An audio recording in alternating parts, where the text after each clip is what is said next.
sur tous les dangers que peut amener la pollution plastique et comment est-ce qu'on peut lutter contre cette pollution au niveau des cités, des industries et du comportement des hommes sur le pourtour de la Méditerranée. Je travaille avec l'Agence de l'eau sur des projets de recherche qui sont liés aux contaminants dans le milieu marin et aux microplastiques qu'on retrouve, comme vous le savez, dans l'environnement marin. Et donc nous avons des contrats de recherche, des échanges, des financements de l'Agence de l'eau qui nous permettent de conduire ces recherches. Et en échange, nous produisons des résultats innovants sur la détection, la dynamique des polluants, des microplastiques et des contaminants organiques, mais également comment se passe leur transfert dans toute la chaîne alimentaire dans le milieu marin et comment est-ce qu'on retrouve ces molécules, par exemple, du domaine de l'eau liquide vers les poissons en passant par le phytoplancton et le zooplancton. Il y a eu beaucoup de connaissances là-dessus. On sait que la mer Méditerranée est particulièrement impactée par la pollution plastique, par exemple. Déjà, vous savez, la pollution plastique vient des terres. Elle est apportée par les rivières et les fleuves, un petit peu par l'atmosphère, vers la mer Méditerranée, qui est un bassin semi-fermé, donc qui va concentrer tous ces polluants. Il y a une activité industrielle et touristique forte autour de la mer Méditerranée. Donc il y a un impact vraiment significatif des microplastiques, des plastiques en général et des contaminants vers le milieu marin de la mer Méditerranée. Donc il est important déjà de faire des observations et de faire des bilans pour voir quels sont les stocks et comment se distribuent ces contaminants en mer Méditerranée. Donc ensuite, on essaye de voir et de discuter avec des entreprises, des collectivités sur les moyens de réduire ces flux de plastique du continent vers la mer Méditerranée. Et pour cela, il faut des observations au milieu marin pour voir si les mesures qu'on prend en amont sont effectives, efficaces. Et c'est ce qu'on essaye de faire au quotidien. Et en tout cas, on a beaucoup de choses à faire dans le futur dans ce domaine. Il y a 14 laboratoires qui sont partenaires de l'Institut, effectivement, tant pour la formation que pour la recherche. Nous, on a essayé de créer des liens entre eux, les océanographes par exemple, ou les géographes de la mer, ou les ingénieurs qui travaillent sur les éoliennes en mer par exemple, de l'école centrale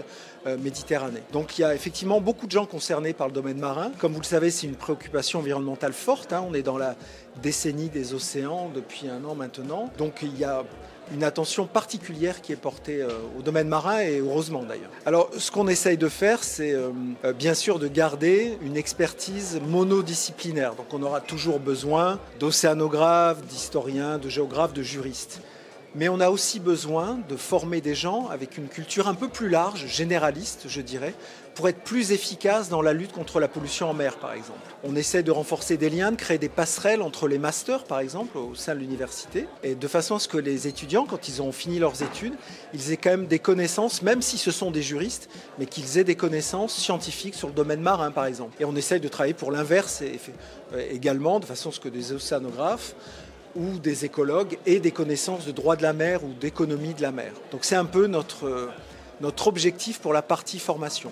Et après, pour la partie recherche, on essaye de faire travailler les gens ensemble pour passer de l'observation à l'action. Et si on veut passer à l'action, il faut réunir toutes les expertises dans ce domaine. Donc on m'a demandé d'essayer de noter des enjeux pour la mer Méditerranée qui apparaissent maintenant ou qui sont connus depuis quelques années et en tout cas qui vont être de plus en plus prégnants dans le futur au XXIe siècle. Alors je vais parler un petit peu de différents points et notamment moi ce qui me semble majeur quand même c'est l'impact climatique, l'augmentation de la température, l'augmentation de l'acidité de l'eau de la mer Méditerranée, les phénomènes d'érosion qui vont s'intensifier.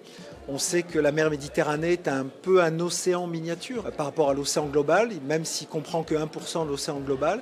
Il y a beaucoup de phénomènes qui se produisent et qui pourraient d'une certaine manière être transposables à l'ensemble de l'océan. Donc l'impact climatique est important pour la circulation de la mer Méditerranée, pour la biodiversité des espèces, pour l'érosion. Je parlerai aussi des aires marines protégées qui sont des moyens d'essayer de sauvegarder des espèces, de garder des havres de paix pour les organismes marins dans les zones côtières et même au large. Et il y a des objectifs qui sont fixés à 30% d'aires marines protégées pour 2030, avec des règles qui restent encore à définir et des particularités des aires marines protégées qui restent à renforcer. Je parlerai également de l'énergie éolienne qui se développe et qui est un palliatif évidemment à la combustion des fuels fossiles qui contribuent à réchauffer la planète. Et en mer Méditerranée, il y a des programmes français en tout cas qui se développent dans le golfe de Lion, au large de Fos, au large de Port-le-Cat ou Port-la-Nouvelle également, avec l'installation d'éoliennes flottantes qui devrait produire entre 250 et 700 mégawatts d'électricité en mer. Donc ça, c'est un nouvel enjeu pour la Méditerranée. Il faut accompagner ces développements de technologies en mer, veiller à ce qu'elles ne soient pas destructrices des habitats. Donc c'est pour cela qu'il faut une approche interdisciplinaire. Je parlerai également aussi de la pollution plastique et je ferai un focus là-dessus, bien sûr, sur tous les dangers que peut amener la pollution plastique et comment est-ce qu'on peut lutter contre cette pollution au niveau des cités, des industries et du comportement des hommes sur le pourtour de la Méditerranée. Donc il y a plusieurs choses dans ce qu'on appelle le changement global. Il y a le réchauffement climatique et la pollution. Pour ce qui est du réchauffement climatique, on est dans une situation qui est assez critique quand même et pour l'instant, on a peu de raisons d'être optimiste, il faut le reconnaître. Il y a toujours des émissions fortes de gaz à effet de serre. Alors même si on voit qu'il y a des énergies marines renouvelables ou des énergies renouvelables qui se développent, on peut être optimiste là-dessus pour ce développement, mais il ne faut pas baisser la garde. Il faut continuer à renforcer ce développement de nouvelles énergies et baisser autant qu'on le peut la combustion des fuels fossiles, non seulement à l'échelle de la Méditerranée, mais à l'échelle de la planète. On sait qu'on a déjà des températures qui ont été observées, on a plus 1 degré par rapport au début de la révolution industrielle. On peut se diriger, si on ne fait rien, vers 3, 4, 5 ou 6 degrés d'augmentation de la température de l'atmosphère dans le bassin méditerranéen à la fin du XXIe siècle. Donc des incidences fortes sur les zones de pêche, par exemple, sur l'introduction d'espèces exotiques qui arrivent de plus en plus en mer Méditerranée, de la mer Rouge et de l'océan Indien. Donc on est loin d'avoir gagné la partie encore, donc il ne faut surtout pas baisser la garde. Donc sur l'aspect changement climatique, tout reste à faire encore. Moi, ce que je note quand même de positif, c'est qu'il y a une prise de conscience en ce moment de ces aspects-là, de changement climatique et de pollution. Et on a quand même beaucoup de projets qui sont en train d'émerger.